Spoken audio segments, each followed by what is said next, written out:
Oke, langsung kita mulai ya. Anda kirimkan beberapa materi yang menarik sekali tentang Ramadan, dan ada satu pertanyaan besar yang muncul.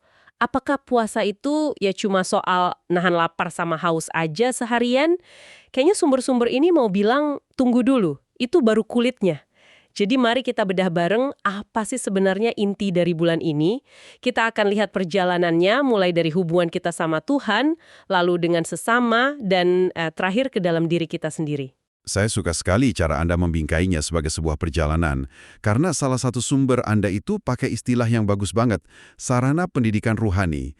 Ini bukan sekedar ritual, tapi beneran sebuah ajang latihan intensif, semacam bootcamp spiritual selama sebulan penuh gitu. Pendidikan ruhani, istilahnya menarik. Berarti ini bukan cuma kewajiban tahunan yang kita centang, tapi beneran kayak sekolah buat jiwa kita ya. Apa sih yang bikin pendidikan di bulan ini jadi beda dari ibadah di bulan-bulan lain? Bedanya itu di intensitas sama fokusnya. Sumber Anda kan menyoroti gimana Ramadan itu bulan diturunkannya Al-Quran. Ini bukan kebetulan loh. Seolah-olah kita diminta buat menyambungkan diri lagi ke sumber petunjuknya. Makanya amalan kayak banyak baca Al-Quran, sholat malam, itu jadi sangat dianjurkan.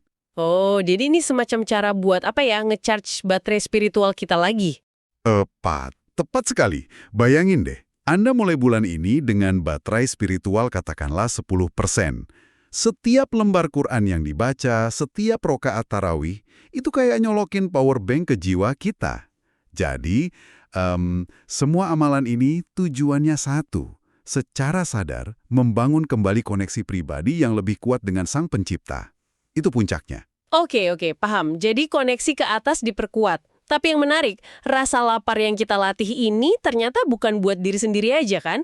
Sumber Anda sepertinya mau menunjukkan kalau kesalehan pribadi ini harus bocor keluar. Nah, Anda menangkap esensinya, disitulah letak kejeniusan desainnya. Maksudnya gimana tuh? Rasa lapar itu bukan tujuan, itu cuma alat. Alat. Iya, alat untuk membangun empati.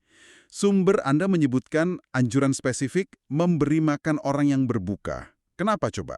Karena saat kita merasakan sedikit aja kesulitan, kita jadi lebih peka, lebih ngerti sama mereka yang ngerasain lapar setiap hari. Jadi kepedulian sosial ini buah alami dari pengalaman spiritual kita, bukan dua hal yang terpisah. Saya jadi penasaran soal satu hal lagi.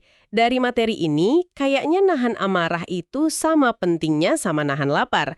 Sumbernya bilang, puasa nggak akan sempurna kalau seseorang masih berkata kasar atau menyakiti orang lain.